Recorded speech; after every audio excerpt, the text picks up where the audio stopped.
But obviously this year's divisional playoff game between the Bills and the Chiefs, Allen, Mahomes, all of that drama and how that game ended. You mentioned a robust discussion.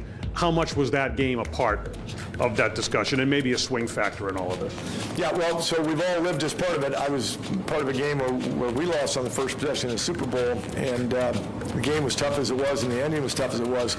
But I think in your game, in the Buffalo game this year, you know, it's potentially the greatest, 20, 30 minutes in football that I've ever seen, ever, just watching a game. And to think that it ended that way definitely brought up the idea of, hey, is that equitable? Does that work for everybody? And so I think that I have no question that started the discussion. But what typically happens in these is they tend to lose momentum as you get further away from the game, and that did not happen in this instance. Kudos to Rich McKay, competition committee chair, and the rest of the league for doing the right thing and making the overtime for the postseason more equitable and fair. Peter King and I agree on that 100%. But we're going to play some buy or sell, Peter. Buy or sell. The new overtime rules should be applied to regular season games too. I wish they were, Mike, but when they asked for a preliminary vote in the league meeting on Tuesday afternoon, they were surprised. I can tell you that only it's either 16 or 18 teams voted for it for the regular season and postseason to make it a permanent rule. And I think what that told and what that showed the membership was, look, if you got 22 teams, maybe you call a recess and you try to arm twist. But there's no way you're going to arm twist 8 teams into changing their vote in 15 minutes. So they then basically said, okay, we'll just do it for the playoffs, and then it passed 29-3. Look, my thought on this is very simple. This isn't perfect. It's not the greatest thing in the world, but as that huge football fan Voltaire once said, don't let perfect be the enemy of good.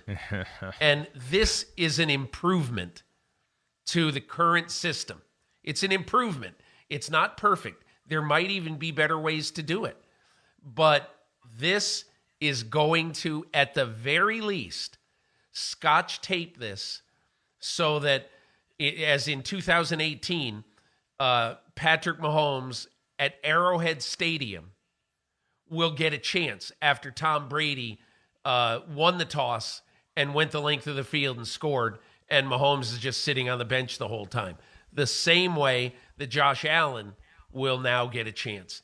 And again, it's not perfect, but it's better than it was.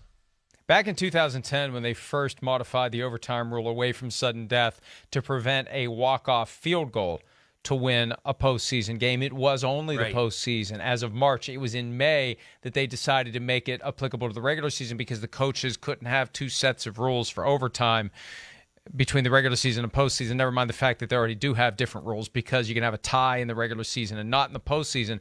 But I think, Peter, there's a very simple reason why it's not going to happen in the regular season. They're not going to want to lengthen the games. They want these games to be shorter.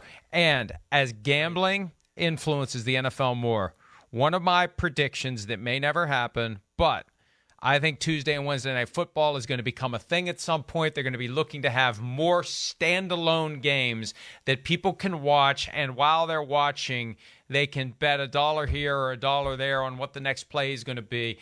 And you want more games that are being played one at a time, not a big cluster of games at once. So I think Tuesday and Wednesday night becomes in play. It becomes a lot harder to say, well, this team's got 5 days between games. This game has 6. Now they got 4. If you've got this overtime rule that extends the game, and I won't be surprised if they go back to sudden death for regular season overtime at some point. Mike, I hate to break format, but I have to ask you this question. I had a note in my column Monday. It was kind of buried in there. It's not that big a deal, but it's kind of weird. I don't know if you saw it. But my note was that ESPN this year on one Monday night, and then starting in 2023 on 3 Monday nights, is going to telecast 2 games, one on ABC and one on ESPN. And they're not going to televise one at 7 and one at 10. they're going to televise them either concurrently or with maybe, up to like an hour difference. One game starts at 7, the next game starts at 8:15, something like that. And I've asked a bunch of people, what is the benefit of this? Why do this? And I've heard a bunch of different theories, none of which really make that much sense to me. But I'd love to hear your take. It is removing games from that 1 p.m. Eastern cluster where you have 9 or 10 at most happening all at once, because once they perfect the technology and it's widely available for people to bet on games during games, when what you're seeing in your home is exactly what's going on at the stadium, just like the technology we're using here. The technology exists where it's instantaneous. When it gets to that point, and you don't have to worry that somebody's going to be able to place a bet after the play's actually started. They have some system in place where they're communicating by cell phone or whatever. It's like, hey, it's a run, bet run, whatever the case may be. Once they get to the point where that can't happen, that's when that explodes, where your house is a casino, where the game that they put in front of you, and the fewer the games, the better, you focus on that, you bet on that, and they're going to be looking for that. And I think if it works on Monday night, they'll do it on Tuesday night. So you got 2 games on Monday night, 2 games on Tuesday night, 2 games on Wednesday night, 2 games on Thursday night. They're going to be looking to get rid of that overwhelming. And I like it as a football fan, because then you can focus on more games. It's so maddening. We've been in that room together. We were in that room together for years, where you're looking up at this. It's overwhelming with 9 games going on at once. I think they're going to look to get away from that. Total sensory overload, but it's fun. Yeah. But they're looking to get away from that. They want us to be able to watch 1 game at a time, ideally, and if not, 2 games roughly in the same time with a little bit of overlap. All right, a couple more of these. Falcons talks with Deshaun Watson were only preliminary. Buy or sell? And we say this because Arthur Blank claims that they only talked to Deshaun Watson for 75 minutes. That was the extent of it. Are you buying or selling that? I talked to Blank. He told me the exact same thing. He said in, I think, a group with some of the Atlanta writers. I'm not sure, but I talked to him on the phone the other day. He said the exact same thing to me. Mike, I think if you're Arthur Blank, you talked before about wanting to have plausible deniability. If you're Arthur Blank, you want to have plausible deniability in this story, that if you don't get him, then everybody can't say, oh, well, you were lusting after him just like the Browns were. What's the difference? The only difference is you didn't get him. And as Blank explained to me, we did a lot of work on this before we had our conversation. But had he told us that he wanted to come to us, we were going to say, okay, and I'm paraphrasing him, conditionally, and then they were going to do more homework on him. It sounds a little bit plausible deniability to me. I'd probably sell this, but I don't have proof that I would sell it. Hey, Peter, here's the proof. When they kicked that Matt Ryan roster bonus from Thursday to Monday, you're doing that to facilitate a potential Deshaun Watson trade. Now, at the end of the day, they traded Matt Ryan anyway. But if they were going to do that, they could have done it on the Thursday. I kind of think, Mike, once they crossed the Rubicon, the Sunday before all this happened, Matt Ryan was having a very normal off-season Sunday at home with his family, and Arthur Smith called him and told him what was about to happen, that they were going to express interest in Deshaun Watson. And whatever happened after that, Ryan was going to do it the right way and in a classy way, but he soon decided within a couple of days, this is it. And as Arthur Blank did explain, one of the line that stuck out to me, because I think the biggest thing that the Falcons wanted was they wanted to get out from under this storm cloud of the Matt Ryan contract. And they had redone it, 4 times, almost every year. And they redid it on March 12th. They redid it a week before this all blew up. But the only point I'm making is that one line from Arthur Blank, and I'm going to use this in my column on Monday. He said, we are going to have about $110 million when we open the league year next year under the cap. And he said it'll be one of the best cap situations in the league. That is something that is kind of freeing for us.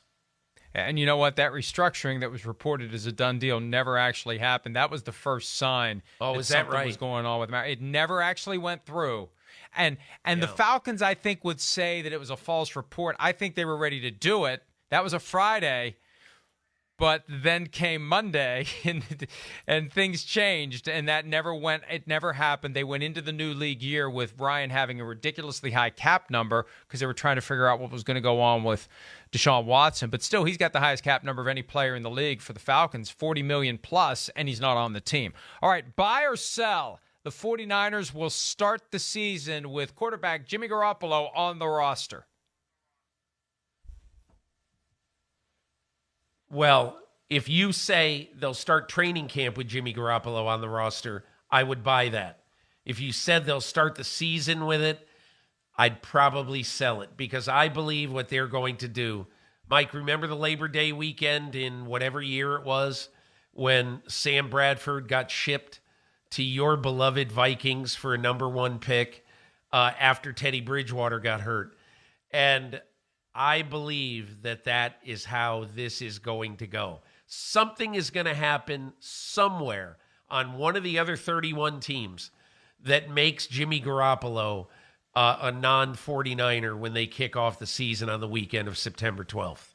That $25 million in cap space would come in handy right now for Deebo Samuel or Nick Bosa. That's the pause that I have there. And also, what if it doesn't happen? What do? Are they stubborn enough that they would keep Jimmy Garoppolo because they were never able to get the trade package that they wanted? Sometimes I wonder whether or not they would actually do it just so they don't have to release him and admit defeat. Well, they did it last year. I know, but last year they wanted him to play. Last year, Trey Lance wasn't ready. And that's the one thing we don't know about this. We don't know anything. Do they believe that Trey Lance is ready? Do they really believe he's ready? Now, Kyle Shanahan said something this week that suggested that he thinks he is because he said the reason we were trying to trade Jimmy Garoppolo is that's the progression. Trey Lance becomes the starter, but they weren't able to trade him because of the shoulder surgery. And look, it's $25 million. Who are you going to find to take on Jimmy Garoppolo at $25 million? There's not a team out there saying, yeah, we'll take a guy who's in the last year of his contract, who's had shoulder surgery, who has a hard ceiling on how good he's ever going to be, and we'll pay him $25 million with no promise beyond this year. Yeah, we'll give you a second-round pick for that. It's just not going to happen.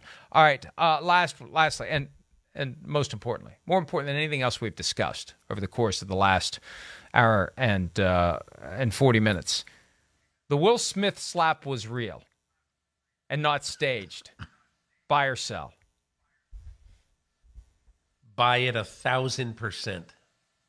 Totally, absolutely real. My original reaction, Peter, was this is Hollywood. Nothing's real. There's no way this was real. This was all aimed at goosing the ratings for an awards show that no one watches anymore. But as Sim said on Monday, Chris Rock isn't that good of an actor. and his reaction was too authentically awkward and dismayed for it to have been an acting job by Chris Rock. So after further review, I agree with you. In a land where nothing is real, that was real, which is the ultimate irony of Hollywood. The one real moment is the only thing anyone's been talking about all week long. All right, let's go ahead and take a break. Hi, I'm Mike Tirico, and thanks for watching. Make sure to hit subscribe for the latest news and highlights from NBC Sports.